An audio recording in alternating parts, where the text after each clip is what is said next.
Buddy, it's your boy LOG from Where There's Smoke. We're gonna do a live broadcast today, go over a few topics. I'm gonna jump in real quick, check the sound and audio, and then we'll get into it.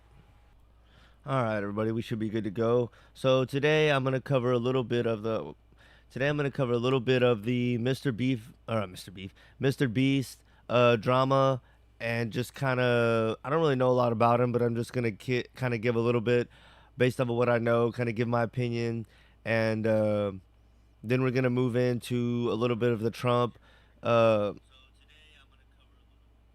then I'm gonna move into the Trump and Elon interview and one of Trump's latest speeches, and just kind of give more of the same of my continuing opinion of Trump. But this is just to kind of give more evidence and kind of almost like my plea or like my I'm continuing to give more and more little evidence as I see it of like reasons why I think Trump is not a good leader, not a good role model, and not someone that we should really endorse or vote for. Uh, and really, he's not a good leader, not a good role model. And when I see these little things come up, I'm going to continue to talk about them, go over them, review them. That way, um, because I forget a lot of the stuff when conversations come up. But if I do a video on it, I can always tell people, well, go back and look at the video, or that makes it a more mental note in my mind that I can be like, oh, I did a video on this, and it makes it easier to bring up in the conversation. So anyway, as I see things that interest me and little things, I'm going to continue to bring them up, and so let's go ahead and get into it. Let's see. So as I was saying, I really don't know much about this Mr. Beast character. What I did want to say is I feel like he's really got a good popular following with the youth of today. Um, and first point I kind of want to hit on is there's no problem with someone being a big entertainer or what have you. I mean, well, there's problems with it, but for the sake of this argument, if you have someone that you know is an entertainer that you watch, that's fine. I have people that I watch that star in Walking Dead and whatever else that I like that are actors. So it's fine to have someone if you just get entertained by them. But when what starts to happen is the line between entertainer and role model, or like someone you start to like not idolize, but maybe even in some circumstances, but you start to um, just kind of look up to them maybe a little bit. And I think we just need to be careful of uh we need to be mindful of who we look up to and who we look at to as a role model versus like this is just someone that I'm entertained by. I think a lot of people were like starting to look at Mr. Beast as someone that was a role model, someone they could look up to. So just because he's a good entrepreneur and a good entertainer doesn't mean he's a good role model. That's the first thing. Um, the second thing is he seems to be, and again, I don't know that much about him, but it seems to me that he has accumulated a large amount of wealth, and then he tries to have this image of, I'm using my wealth to help others, or I'm like redistributing it and giving it to other people. So like I'm not just wealth hoarding, I'm like giving my wealth to other people, and I'm like being generous with it. But this is an interesting topic that I really came into talking about with some friends recently in a debate over whether there could be good and pure like business ethics, and whether a business could use their profits to like help the less fortunate and for good causes and to help the needy. And while I see the point of that, and I can see how that would seem admirable, I think that that's not quite the best way to help others and to be not even a good person, but to get closer to God and like fulfill your soul's um like destiny while you're here. Because I think you can only change other people but so much, and usually often the best way to change others is to become a better person yourself, and you inspire the change in them by how good they feel about being around you, and things like that. So the best change is the focus from within, because that's the person you can change the most. So with this whole money hoarding thing, I think that kind of goes against the whole change yourself first and inspire and be good to others and help others want to change by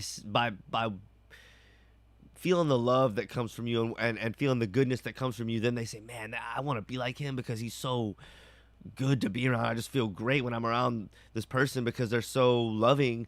I want to be like them. That's the best way to inspire change. And I would argue accumulating a large amount of resources and or money really kind of goes against that. Let me see what I had in my notes. Um, so yeah, for one, I just feel like there's a wear and tear on your soul when you're collecting money. For one, you're competing with everyone else in society for that money. So that right there, I feel like I've fleshed that out quite a few times with like friends and family members, but maybe not on the podcast or on a live stream. There's only so much money in the world or in the United States, and if you want more, that means someone else by virtue is having less. So the whole monetary system just doesn't really inspire like a loving, cohesive way to be. It kind of inspires like a competition and like a beat out the next man type of thing. And so I really just urge people to think if they're trying to accumulate like a large amount of wealth, how many people then are going to be without? And there's other people that are going to be competing and have the same mindset you have potentially and likely. So, if you have this mentality of like get it over the next man, well, so the next man thinks that. So that inspires a real like eye for an eye almost and like a one up type of mentality, I would say. Um, Not everyone, next point, not everyone that's working in this organization, if you want to accumulate a large amount of resources or money, that's very hard to do alone. So you're probably going to have people working with you. And no matter how much you think these people are in line with your motives and what you've got going on, um, humans are humans. And as we're going to see with this Mr. Beast thing, you don't always vet the people that are working with you the best. And, what I was getting at is sometimes your end goals and the purpose of what you're doing is not always going to align. So there's conflict of interest, and uh, not everyone's going to be as dedicated to the purpose as you are. So that can come into it when you have a large organization trying to accumulate a large amount of resources, which I would argue that was the conversation I was having with my friends earlier in this week, and that's also applies to this Mr. Beast, where he's trying to at least seemingly get a large amount of resources and then do good with them, is what he's seeming uh, is kind of the image I feel like he wanted everyone to have of him. So again, when you accumulate a large amount of resources, you're gonna have to work with other people. You don't always know if those other people's drive and motivation and purpose for the funds or resources are going to be the same good intentions that you have. Uh, Another thing is while you're accumulating all these funds or resources, as I said, I guess I already covered this point, but other people are without. So not only is there the competition aspect, but then there's the people that are just less fortunate and not as maybe ambitious as you, or maybe have a different goal in life, and they find like whatever they just don't have the ambition goal that you have, whether it's to raise kids or be spiritual or whatever their goal is.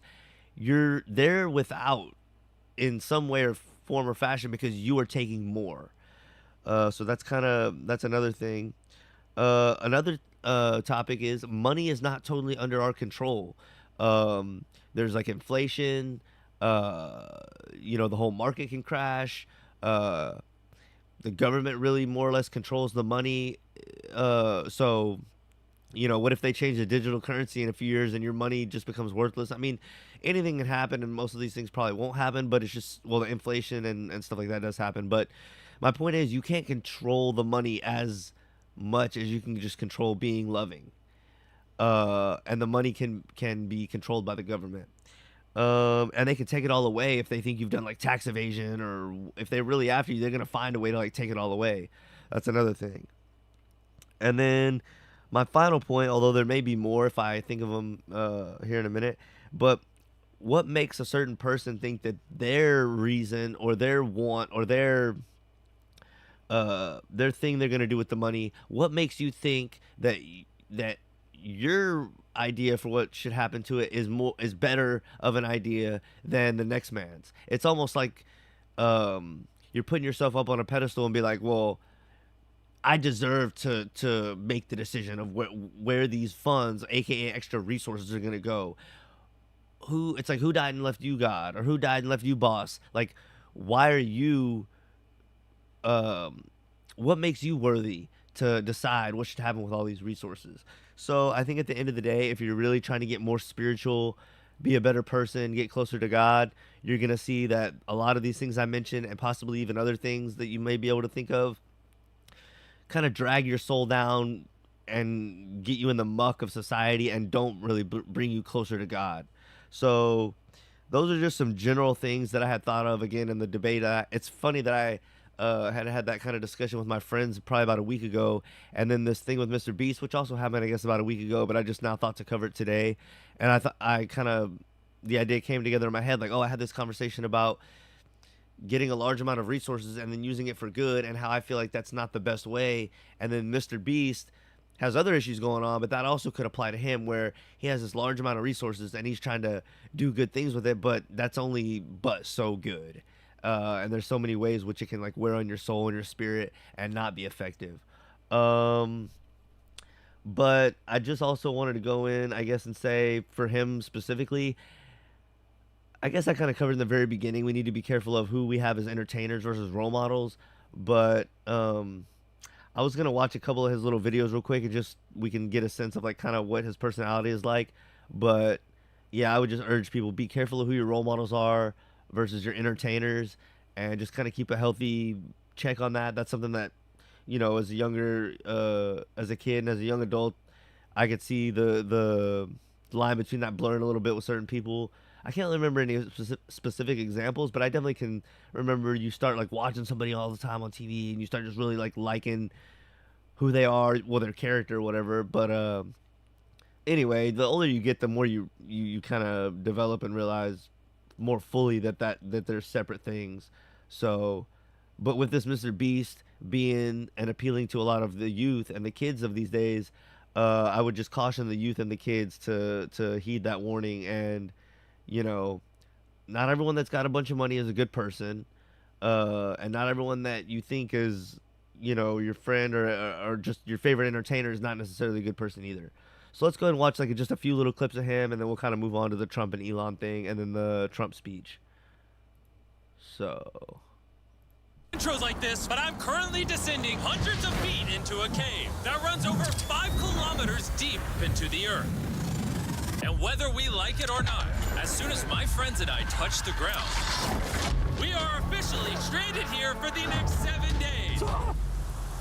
That might have been the scariest thing I've ever done. First things first, we gotta get really far away from where we rappelled down. Why? If it storms, this entire area could flash flood, fill up like an ocean, and potentially drown us all. Which is why we're going deep into the cave to set up base camp. Bro, this is just wicked. Dude, this is like a different world. This cave entrance may be beautiful, but looks can be deceiving. We didn't know. this is like professional level, you know, cinematography or shots here, as far as I'm concerned. But the next 7 days will by far be the hardest of our entire lives. Alright, it's gonna get dark in a couple hours. If we don't have a camp, we're screwed, okay? Do you have any idea where you're going? We're just looking for flat ground to set up camp. Upon entering the mouth of the cave, we stumbled upon an area with high enough elevation to protect us from any flash flooding, meaning that it was perfect for camp. Perfect is a crazy word. Good enough is what I would use. Good enough for camp. We spent the rest of day one grabbing our supplies that we were dropped with. Each one of these bags weighs like 80 pounds. And as you can see by the footage, we spent around 4 hours This is very hard to traverse. getting all of it back up to our base camp. All right, we've got some lights on in here. Our supplies are finally at our home base. And if you point the camera over there, you'll see it's pitch black. It took all day. And so we set up the bare minimum for camping grounds. We drilled holes to hang up some ropes. Grab these, pull yourself up. Looks like the ropes will be able to support hammocks. And with the help of our survival guide, Joel, we hung our hammocks. This thin rope is what holds up my hammock. Yep. Ate some dinner and prepared for a very cold night one. Not gonna lie, this hammock is way more comfortable than I thought it would. All right, well, I've seen enough, but I guess kind of going along a little bit with what I said earlier, just because he's a good entrepreneur and businessman doesn't mean he's a good person. I've gathered 50 of the biggest YouTubers on the planet. And whichever one lasts the longest in this queue wins that $1 million for their subscribers. Never before seen in YouTube history. 1 billion subscribers worth of YouTubers are competing for $1 million. And the rules are simple. All right, point the camera down. Close the line. Okay. So, if you step on the red line, you lose future subscribers $1 million. So be careful. Last to leave wins it all. Like, bro, I watch these Squid Games, like, reality show. It's like, I feel like I'm just a target. People are not gonna be friends in this box. We got money, bro. It's real USD. I'm pumped, bro. You finally made it. These are clearly all the best people in society right here. Just like worthless. What if these people had got put out with like a bunch of supplies and just in the, I guess that's that kind of stuff he does. So I'd have to watch. Maybe I'll do another review on one of his videos coming up. But like, if you put all these people out just in a normal field with all the supplies they needed to build a house, or at least just get the framing up, it would take them like forever. They're just like the most useless kind of people, I feel like, in this cage. But anyway, maybe I'll watch and review one of his videos that kind of shows some stuff that's worth analyzing, talking about, showing some of the weirdo stuff that they do. I really haven't watched any of his stuff, so I'm just not as familiar. Let's watch the first like 2 minutes of this, maybe. I just dropped these two strangers off in the middle of the wilderness. These two guys have never met each other in their entire lives. Nice to meet you, man. Every day the two of you survive in this wilderness, I'll give you $10,000. I hope you brought enough money, man. We're here for the long run. Hey, put that camera down. Let's head out. All right. Take care, boys. This video can make you guys millionaires. He's gonna be poor by the time we're out of here. I'm Hayes. Hayes, I'm Grizz. Nice to meet you, man. Chris? All right, you're gonna be my best friend for the know. next however long. Starting now, these guys receive $10,000 every day, with the only limit being how long they can survive, which theoretically means they could win unlimited money. Dude, if we stay a year, we're both multimillionaires. We are trying to find a camping spot, build a fire, survive the night. I guess we should just set up camp here. For the rest of the night, they gathered wood and went through their supplies. We've got approximately 5 days worth of food, 2 things of water. Looks like a change of clothes, some warm jackets, and boom, fire starter. Let's see if we can get a fire going. Oh, yeah. We are good. Let's make beds out of pine needles. Won't be comfortable, but at least we won't freeze to death tonight. We're alive. Day 2. And in the morning, I showed up to give them their first $10,000. Boys, how was the first night? It's cold. It's been 24 hours, and I didn't walk over with 10 grand. You're not gonna ask? Yeah, I guess we should, right? Yeah. Okay, just look up. Oh my. He's heading on him. He flew an extra plane. He flew an extra plane just for the money. Every 24 hours, we're to drop $10,000 out of a plane for you guys. There's $10,000. In a parachuted briefcase. Catch it, don't catch it. No, watch out. Bro, this is crazy. Bro, we're gonna be so rich by the end of this video. And on top of that money, this is your flare gun. Oh. Be careful, shoot it up in the air. The challenge ends for the both of you. And you walk away with the money you've won. So how long should we stay out here? $3.6 million for the. This is definitely interesting to watch. I'm not gonna lie, I'm interested and want to watch the rest of this right now. But yeah, maybe I'll watch 1 or 2 of his videos, kind of get a grasp for what's going on, and then kind of review one of them in the future if it's worth commentating on. But I can see why a lot of people watch this shit. It's like what seems like more real reality TV. So anyway, this guy's going through a lot of drama right now, which I'm not even gonna cover. But I just wanted to pose some questions that I kind of mentioned at the beginning. And anytime anyone is trying to accumulate a large amount of wealth, with under the guise of helping others or trying to seem that way, I'm always skeptical if they're really going for the best. So anyway, we'll move on from that. Here's a Trump speech that happened August 15th, so 2 days ago in New Jersey. And we're going to hit a few highlights from this and give our analysis. And then we'll move on to the Elon and Trump conversation and give a little analysis on that. And then we'll kind of get out of here. This is going to be probably overall, 30, 45-minute stream. But y'all get in the comments. Let me know what y'all think about the Mr. Beast takes I had. Y'all let me know if y'all have any new thoughts about the Trump-Harris, election. And if you heard the Trump-Elon interview, if you had any thoughts about it, of course, I'm going to give my thoughts coming up, so you can comment on my commentary and kind of go back off of that. But if you have any thoughts of your own before I kind of give my input, I'd love to hear them in the comments. Like, comment, subscribe, share this. I'd like to get more people engaged and have kind of conversations that other people are maybe not willing to have, ask the hard questions, and I am willing to have my mind changed if I think I'm wrong about something. So that's what we're here to do at Where There's Smoke, have good, hard conversations ask the hard questions, not shy away from anything, and try to get to the truth. So, and have a little fun, talk a little shit while we're at it. What the fuck? So let's get into this. All right, J.D. Vance there in Pennsylvania earlier today. Let's go out live right now to Bedminster. We do have Donald Trump coming to the podium for his news conference. Thank you, everybody. Nice to see you. We have a lot of interesting things to talk about, and we have some very specific things. So we'll take our time. We have plenty of time. I think you have plenty of time. I hope you like the weather. It's very nice. Nice place. Nice location. And I do thank you for being here.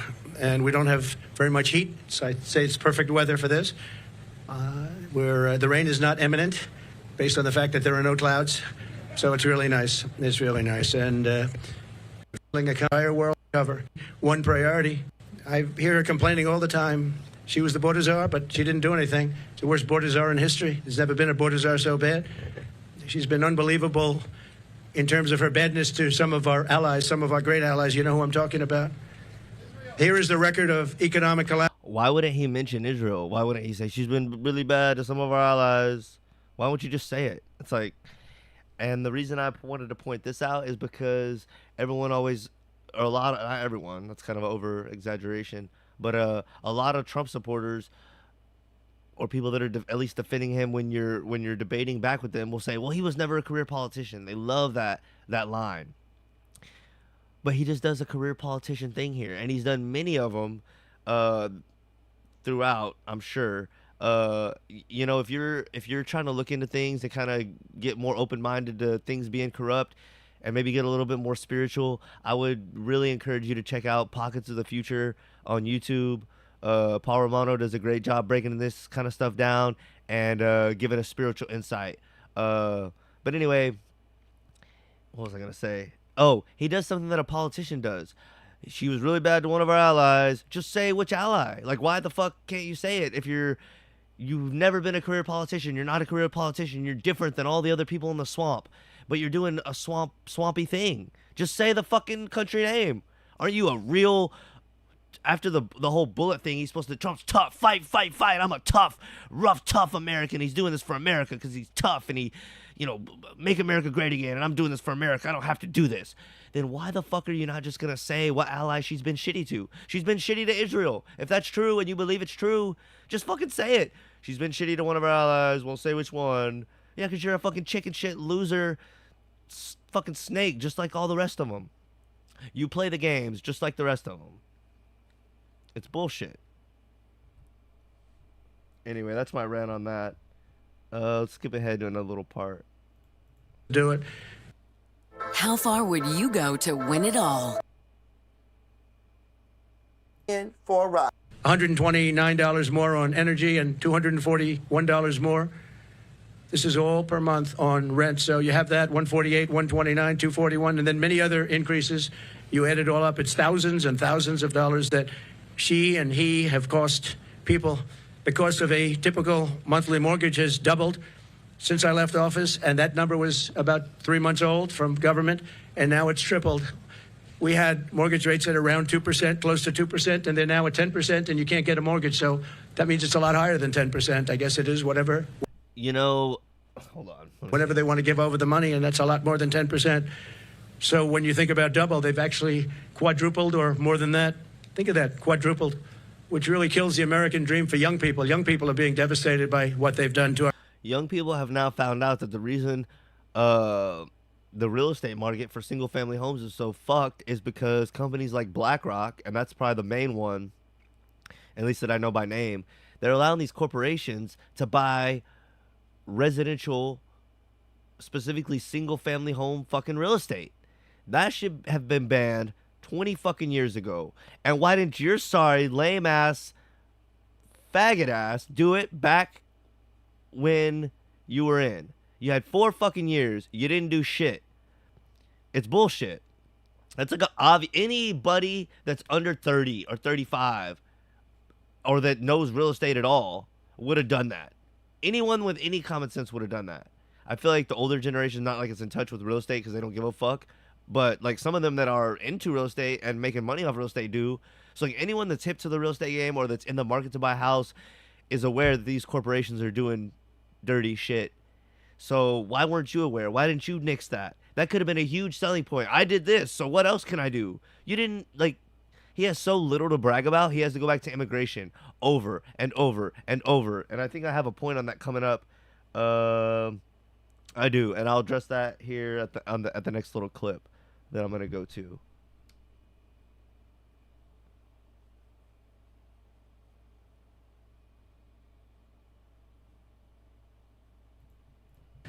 And these are animals, and we have to get them out of our country, or we have to put them in jail because we don't want them back. Sometimes you have to put them in jail because their country doesn't want them back. They'll send them back the way they do.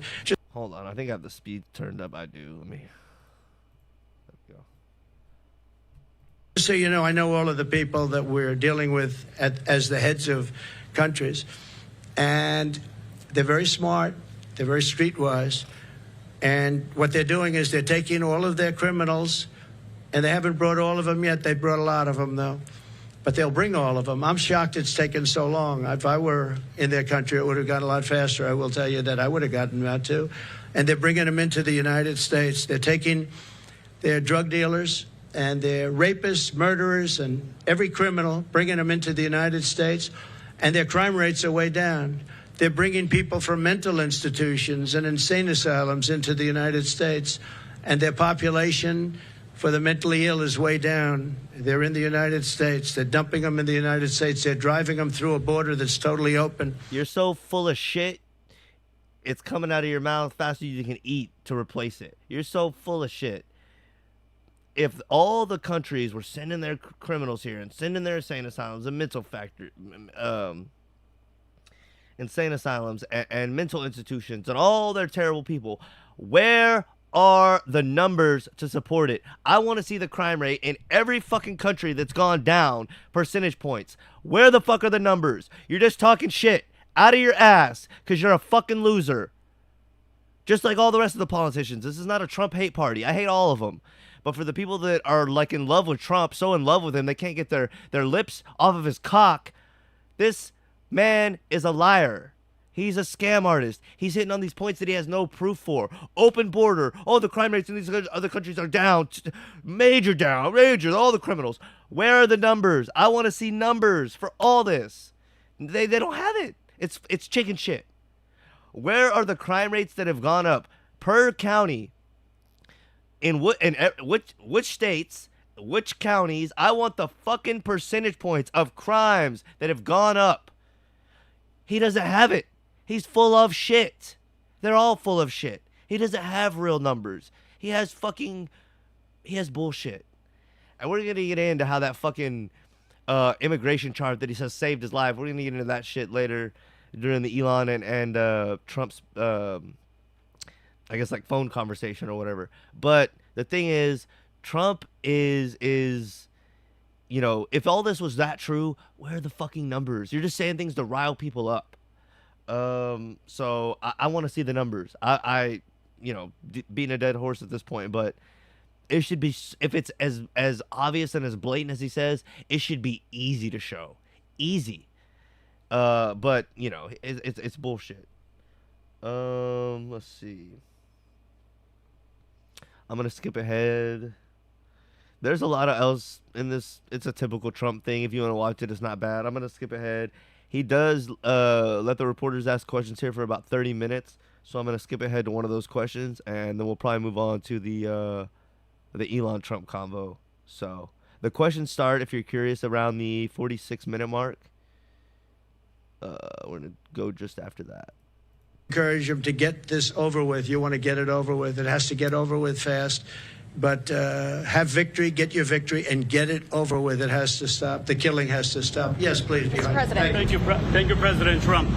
You've spoken very passionately about how God saved your life. And I'm wondering, have you put much thought into why God saved your life? As in, for what purpose has he been shielding and protecting you? So, I don't know if you heard the question. You've spoken about God saving your life. That I've spoken passionately about it. And something happened, because that was a miracle. I never looked that way. Something happened, all right. The audience was massive, and it was in front of me. I never have that particular graph. That was a graph on, as you all know now, that it's very I think everyone knows it very well, but it showed the great numbers on illegal immigration. It was the lowest point we've ever had. And it was one that I use less than 20% of the time. It's always at the end of the speech, not at the beginning of the speech. Where's the graph on the other countries' crime rates going down? Where's that graph? Where's that graph, you fucking loser? And it's always on the left side, not the right side. And here's something else I wanted to point out, because there's a good point coming up that I want to talk about. And then I'm going to get off this video, so I want to also drop this before I get off this video. I just noticed this the other day. I think me and my friend were talking about it. And I never really noticed it that much, or it never stuck out that much, because I just kind of know Trump's a fake, phony loser. So I don't really focus on like specific things. I just enjoy the show. I enjoy when he says stupid shit and funny moments or whatever. But here's the thing I'm getting at. This fake, phony, loser, coward, insecure motherfucker wears shoulder pads. Now you tell me, men, real men out there that are confident, if you know you're the man and you don't have shit to prove to anybody, are you wearing shoulder pads in a suit? And the answer is, you know you're fucking not. No fucking grown-ass man that is confident with himself, you don't have to be big boss hog outlaw, but any grown-ass man that is confident with who the fuck they are is not wearing shoulder pads under a suit. That's for like little kids. That's like when my little brother used to dress up as Batman and it has all the pads under so they can feel tough and powerful. Look at him. He looks like a box Kool-Aid Man character. That's not the shape of this man. It's like a caricature. So for people that know, it's like something we don't even consciously think of because we just know he's fake and a character. But for people that support this man, really, really, really think about the people that you like, that you want to be like, that you admire. If you're a woman and you have men in your life that you trust and you admire and you respect and that you look up to and that you want your sons to be like, and you would like your husband to be like, and you want your brother to be like, and you want your father to be like, and all these kind of things, the people in our community that are men, that are leaders, we want them to be like. Do we want them to be like this? All the other things I've mentioned too, maybe not quite as much in this video, but, you know, the large accumulation of wealth, the bragging about this little, which I'm going to get into a little later, and shout out to Pockets of the Future like I did earlier. Paul has gone over and over this, bragging about the small little wound in his ear, wearing the shoulder pads, the constant bragging. Is it funny? Yeah, but just think about, if that's someone in your true personal life, would you want them around, or would you like them or want to be their friend or be close to them? It's funny when it's on TV screen like a cartoon, but in real life, it's not where it's at. So I just want everyone to think, if you're a supporter of Trump, is this the kind of person that you want to put your support behind? You want to vote for? You want you want to look up to? You want your kids to look up to? Your community to look up to and follow? Is he a true leader and a good person that we want to admire and put forth as our representative? You know, I'm just pushing people and myself for the best. So I think this final little part I wanted to talk about after that is coming up. And let's see. Yet, for some reason, I called it. It's not on a teleprompter. I do things largely without a teleprompter, frankly, because it's hard to hold an audience if you're going to go for an hour and a half or 2 hours reading a script. And I just talked about it, and I moved to my right, turned sharply to my right, ping. And if I didn't do that, I'm not here with you. So, yeah, God has something to do with it. It's a miracle, and God had something to do with it. And maybe it's we want to save the world. This world is going down. So Trump thinks God made a miracle happen, for lack of a better phrasing. He thinks God made a miracle happen to save you so that you could save the world. That is people that are here for the greater of everyone and that are truly here to make a positive difference. They don't say that kind of shit. The best people I've ever known in my life that had the best impact on everyone around them and me, and that were always, you know, everyone has bad days and gets in bad moods and sad sometimes, but 9 times out of 10, these people are always a beacon of happiness and joy to be around. The people that I know like that in my life, they don't say that kind of shit. I'm here to save the world. I'm here to save the day. I'm so great. How great is thou? Is that no people that are great in my life say that kind of shit. I mean, unless it's like a complete joke and it fits the mood of the moment or whatever. But like that just doesn't happen. So I think God made this miracle so I could maybe save the world. It's like so gross when you really. It's funny as a joke. It's hilarious, but like when you really really think about it on a serious note, it's like, bro, no one spiritual or here that benefits others talks that way. It's kind of insane.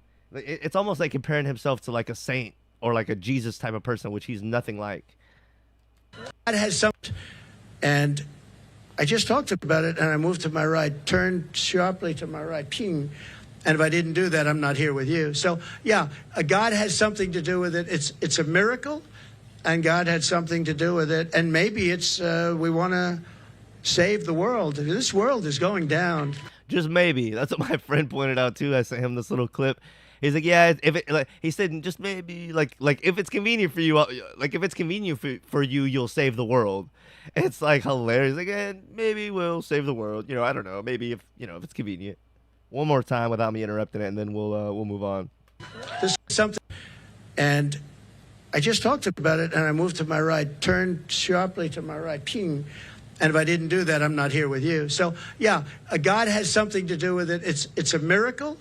And God had something to do with it. And maybe it's we want to save the world. This world is going down.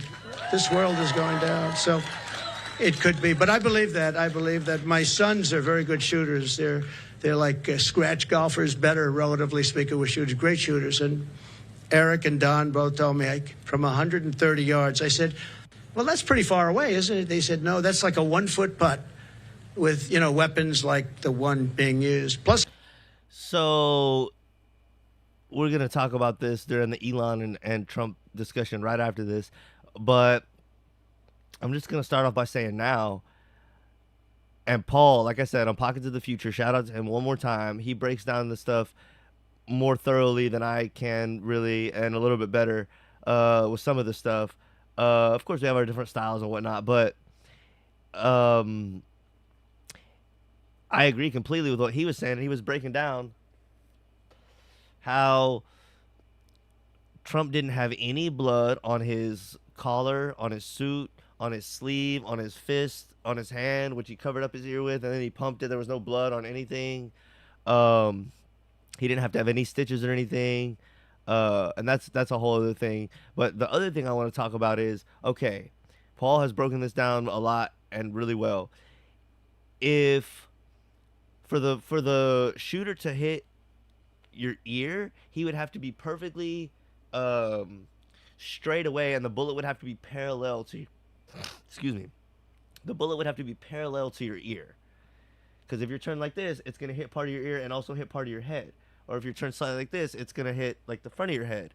So like unless the bullet is perfectly parallel to your ear, it's going to hit part of your skull like before or after it hits your ear.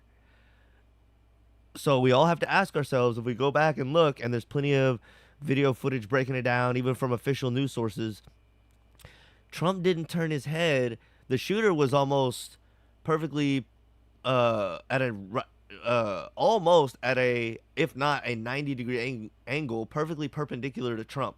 So Trump would have had to turn his head to a 90-degree angle for that to happen. He did turn it to the right, but he turned it to the, basically, the shooter would have had to have been behind the graph that they always talk about, the immigration graph. He would have had to have been behind that, because that's, Trump looked at the immigration graph. That's what supposedly saved him. When you're looking at the graph, the bullet's coming from over here. It's still going to hit part of your head. You would have to be looking almost directly at the shooter for that bullet to hit your ear. So, you know,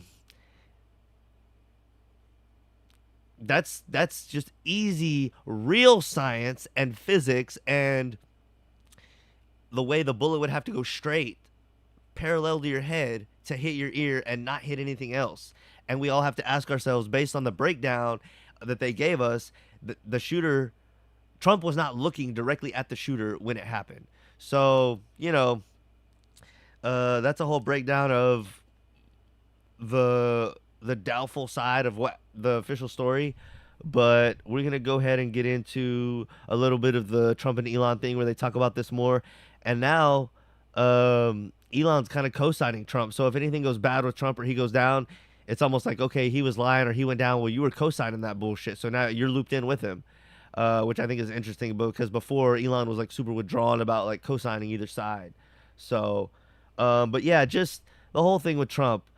Uh, Men out there, y'all get in the comments. Are y'all wearing shoulder pads under your suit? Maybe you are. Let me know.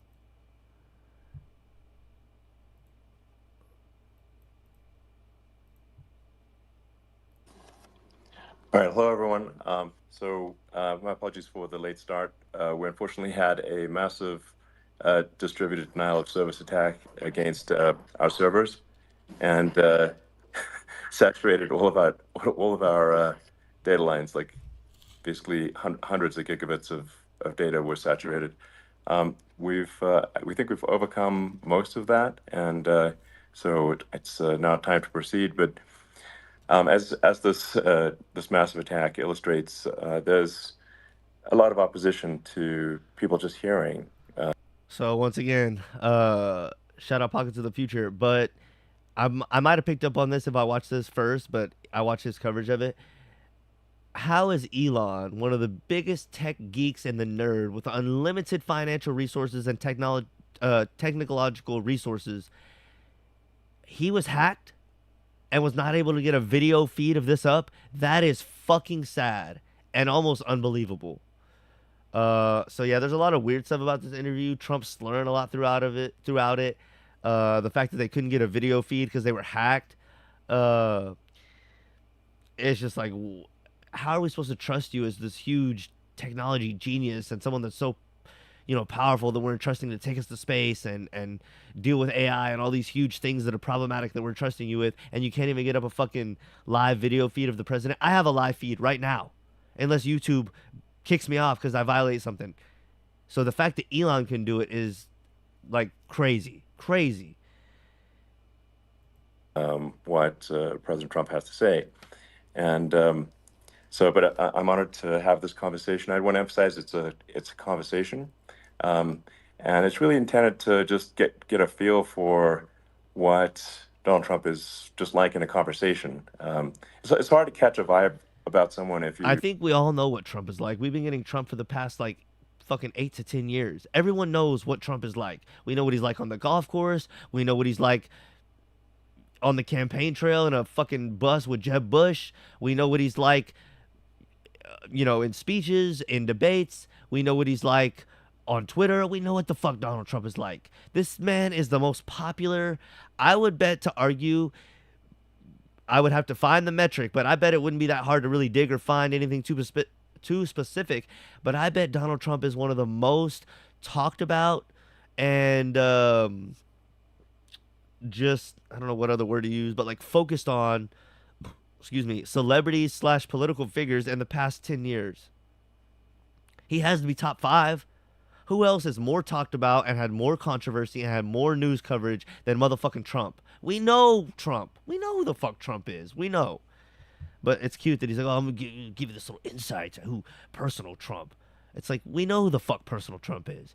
This would be more realistic if this was one of the vice presidents, because no one fucking knows who the hell they are. But, You just don't hear them talk in a normal way. And when there's an adversarial interview, like no one's themselves in an adversarial interview. And this is really aimed at kind of open-minded, independent voters who just trying to make up their mind.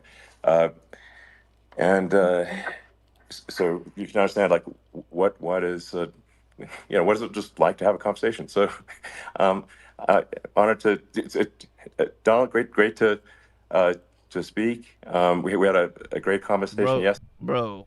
Oh my goodness. All right, hello everybody. You have instance normal way. And when there's an adversarial, I fumbled the bag on that, but I was gonna say is, bro, Elon needs to hook himself with AI up immediately. This bro has a stutter like no other. And this is really aimed at kind of open-minded, independent voters he needs who that He needs that Neuralink yesterday. Just trying to make up their mind. I'm talking shit. Now I'm And staring.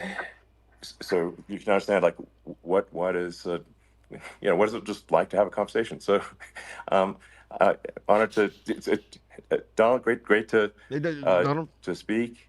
We had a great conversation yesterday. As you mentioned yesterday, if we could just record that conversation and post it, it would have been excellent. And I hope we can have something like that today. Well, I think we will. I'm pretty sure we will. And congratulations, because I see you broke every record in the book with so many millions of people. So And it's an many. honor. We view that as. With so many millions, a lot of people, that was one of the times where Trump really slurred bad. I was having trouble finding those spots earlier, but I wonder, and there was speculation between me and my friend that were listening. I have a certain clip that outlines, I think, several of the slurred moments, but that was definitely one of them. Here's the conspiracy theory behind this being AI. There's no video, and I feel like Trump slurs a lot of words that in real life and in a real speech, they go through his nasal more on certain sounds. And I can almost hear myself doing it now too. But like certain words, certain sounds, or certain parts of words go more through his nose or his nasal passage more, and he uses, different. I'm not a fucking vocal person or know all about phonics, but like something about the way he pronounces certain sounds, they go more through his nose or his nasal passage and create more of a certain sound that when we hear a human do it, we kind of just we're used to it, and it's not as it's more of a not a delicate thing, but like a fine tune or like a delicate thing or like a can't think of the word I'm trying to find, but like it's a small thing that our brain just kind of we hear it, but we don't we kind of just don't really hear it because it's a slight thing, and it's a slight thing. There you go, and our brain just kind of goes around it. But with AI, this is the theory, is that it picks up on these slight little nasal things where he's saying things, certain words and sounds differently. It's picking that up as a slur, and it's more rigid in how it's comprehending his speech and how it's relaying it back. Is the theory, versus if he was doing it, it would sound more like just the human version, but the AI is interpreting these slight little sounds differently, and it's emphasizing them more than it normally would. So I don't know if I described that well, but I think the AI is just not quite as refined, and that's the theory, is that the AI was used and it's not quite as refined to sounding just like a human yet. It's an honor. Sure we will. And congratulations, because I see you broke every record in the book with so many millions of people. And that's so many millions. That sounded weird. It's an honor. We view that as an honor. And then you do want silencing of certain voices. Usually those are voices that have something to say that are constructive, oftentimes constructive. And I was looking for this clip earlier, and it happened to be just within the first 2 minutes. Yeah, Trump and Elon are posing as, because we're the opposition to people that are clearly evil, we're the good guys. But that's not so. That's what they try to do against Trump. The Democrats try to say, oh, Trump is so effing evil and so bad that because we're against him, we're the good guys. Both sides are saying that now. But they're so terrible, because we're against them, we're the good guys. And if you're sober-minded and a sound mind, you're going to think that doesn't automatically have to be true. Some things are black and white, but many things are not. And just because you're not on the side of one thing doesn't mean you're the opposite of it. So just because you're not playing with the Lakers and Magic Johnson doesn't mean you're Michael Jordan and the Bulls. You could be one of the other fucking 30 teams. You know what I mean? So it's like, just because they're opposing the Democrats doesn't mean that they're righteous. So anyway, they're trying to make it seem like they're the resistance, which is just kind of bullshit and hilarious. Yeah, so we have to consider it an honor, but congratulations on breaking every record in the book tonight. That's great. Well, thank you. Well, I mean, maybe we could start off with, the assassination attempt, which was an incredible thing. And I have to say that, your actions after that assassination attempt were inspiring. You instead of shying away from things, instead of ducking down, you were pumping your fist in the air and saying, fight, fight, fight. And I think that's, I mean, the president of the United States represents America. And I think that is America. That is strength under fire. And so that's, a big, part of the reason why I was excited to endorse you as the president of the United States for having. I'm happy to endorse you because you almost got your fucking head blown off. But other than that, I don't know. Having another term here is that was just incredibly inspiring. But I mean, what was it like for you? I've had years to think about who you are as a candidate and as a person, and if I'd endorse you or not, and I've withheld till now. You know, you almost got killed. That's what did it for me. Pleasant. I have to be honest. Pleasant. I said there was blood. I had Being more shot is blood. not I didn't much know I fun. had Blood. I didn't know I had that much blood. The doctors later told me that the ear is a place that is a very bloody place if you're going to get hit. But in this case, it was probably the best alternative you could even. And he said this many times. The ear is one of the most bloody. It bleeds the most. Like, what am I trying to say? There are some places on the body that if you get cut, they bleed more faster or what have you, because they have more blood flow than other parts. I'm not sure if that's true about the ear, but he said this many times. And as I broke down earlier, and as Paul has done a beautiful job of breaking down, if it was gushing and gushing blood and there was so much blood everywhere, blood, how come there was no blood on your hand, no blood on the sleeve of your shirt, no blood on your collar, just blood on your ear and your face? None of it dripped down. None of it got on your hand that you hit. Like, that just doesn't make sense. But even think about, because it went at the right angle, and it was a hard hit. It was very, I guess you would say surreal, but it wasn't surreal. You know, I was telling somebody, you have instances like this, or like a lot less than this, where you feel it's a surreal situation, and I never felt that way. I knew immediately that it was a bullet. I knew immediately that it was at the ear. Yeah. And because it hit very hard, but hit the ear. And it didn't hit very hard. It grazed his ear, right? Because there was no stitches. It wasn't a major injury. Also heard people shout, bullets, bullets, get down. No one shouted that. Get down, because I moved down pretty nicely, pretty quickly. And we had bullets flying right over my head after I went down. So I'm glad I went down. The bigger miracle was that I was looking in the exact direction of the shooter, and so it hit. But you weren't, right? You weren't looking in the exact direction of the shooter. You were looking at the miracle graph that saved your life. And the shooter couldn't have been behind that, right? So you weren't looking at the fucking shooter.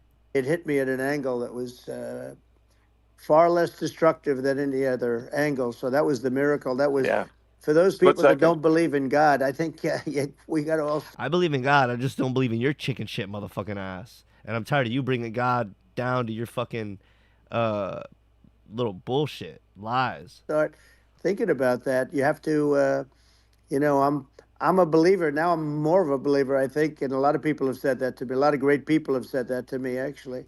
God has a special fucking place for people that fucking dirty up his names and bring it into fucking little lame ass games like this. That is taking the Lord's name in vain. And maybe I'm wrong. I'm not God, but that is taking the Lord's name in vain, even worse than cussing, because cussing most times not to excuse it when you're using the Lord's name in vain, but a lot of times it's out of haste and anger, and you regretful almost immediately after. But this thing, he's having time to think about this. He's not regretful or sorry. Oh, God's on my side. God this, God that, God. You're mixing God up with all your fucking dirty lies and your schemes to fool people.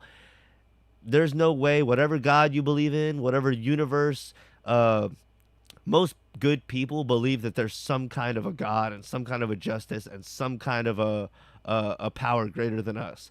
Whatever that power is, doesn't like it when you lie and you scheme and you trick people. And furthermore, even if this is real, let's just say that 100% real, the bullet, everything happened like they say, it was a nicked thing, and I guess your life was in danger. But people that continuously brag, again, I'm going to take this back to, if this was someone in your life and something similar like this happened to them, when they fell and they almost like really had a dangerous situation where they almost could have died or been mortally wounded or really fucked up if they would have fallen a certain way, or that's the most common thing I can think of off the top of my head, where if someone slipped and fell and it wasn't that bad, but if they would have slipped and fell another way, it would have been way worse. That actually happened to me at work the other day, like 2 weeks ago. I slipped and fell and it wasn't too bad, but it could have been much worse. And I told my friends and my boss, I said, what if I would have walked around the rest of the day and for weeks and months being like, oh, remember when I almost fell and fucked up my back real bad, but I didn't. And God, and I just bragged and bragged and bragged about how God was looking out for me and how great I was and how great all that was. It would just be lame as fuck and gross. And people that actually do stuff like that, we don't like. So, even if this really happened and Trump has this little tiny wound and he's wearing the bandage and he's rawing it up and all this, it's like, is this the kind of person that we want to be and that we want around us? And that we want to be our leader? Someone that just brags about things. Oh, I would have almost died. I almost would have died. Remember that? Oh yeah, man. Good. It's just like I don't even think it happened, but which again is worse because you're just lying and you're involving God in your fucking little lie. It's gross, dude. But it was amazing that I happened to be turned just at that perfect angle, and all because I put down a chart on immigration that showed that the numbers were so great. I love that chart even more maybe now. it's a sign. Maybe that's a sign, It's an immigration sign. You highlighted a serious issue, and at that moment, the bullet missed your, hit your ear, but missed your head. I mean, the amazing thing is that the sign, I said, bring down that sign on immigration, and it was literally about an eighth of a second where it would be good, and after that it was going to be a disaster, no matter which way you were facing. But it just had that perfect angle, which was exactly at this shooter. Very sad situation. Such a sad situation. As you know, we lost somebody that was great, Corey, who, a firefighter, a great gentleman, a great Trumper. He was and I said, that's great. He said, do you mind? I said, I don't mind at all. And he wrote out a check for $1 million, gave it to the wife. And, she said for 2 other gentlemen are. All right, I think that's all I can take of this. But yeah, I would just strongly consider people to take a second look, remove all your biases, remove your love or hate for Trump, and just think, does this thing make sense? I would urge people, if they care about this, to go look at I covered it, I think about a little under 2 weeks ago. It was the most recent hearing. The hearing is probably about 3 weeks old at this point, between the acting head of Secret Service and the head of the FBI. Forget what their actual official titles are, but that's close enough for people that are just kind of like novices to this stuff, like I am. But I have their official titles in the video description, and I shout them out at the beginning of that video that I review. But anyway, those guys are in a Senate hearing, and they're going over all the details of the attempted assassination, and they're getting grilled by a couple different Congress people, and I'm kind of giving my breakdown. But it really just you got to kind of question what you believe and why you believe it as far as this stuff goes. And I would really urge you to question the government and their motives for things. But it's kind of hard for people to really change their belief systems. But I would really urge you you take a second look into this and who are really following. So I guess that's kind of it I have for this video. As I said, I'll cover more Trump stuff and election stuff as it comes. I kind of want to cover another topic soon, but this is the most important, and it's the most what am I trying to say? For lack of a better term, it's the bulk of the content that's coming out that is kind of worth covering or has some substance and stuff to break down. There's a lot of S words in that sentence, but this is the most substance stuff that I can kind of pick apart, show where I don't agree with it, give my opinion, and hopefully there'll be some other stuff that comes out soon that I can give my opinion on. I need to kind of look to get some guests up in the future, maybe. Maybe I'll look into one of those Mr. Beast videos and give kind of a review of that and my overall opinion on it. But yeah, I'm gonna try to get into the weekly live streams and just hop on here, give my opinions on things, give my talk my shit, and like I said earlier, I kind of want to make it to where more people are getting involved, asking questions, giving their opinions, going off of my thoughts or their own completely own thought. Hopefully, if they've already seen what I'm covering, they can kind of say, "Hey, I saw that. Here's what I thought," or if they hear what I think, they kind of go off of that. Either way is fine. But I'd like to get the interaction up, have some good conversations. I'm welcome to have guests on, so y'all hit me up if y'all want to come on the podcast, be here in person. We can talk, have a good time, shoot the shit, and yeah, just keep the conversations going, keep the questions coming as far as questioning what's going on, never being content with kind of what the government's telling us and whatnot. And yeah, just kind of talking our shit, doing it for the culture more or less, and giving our opinions on things. So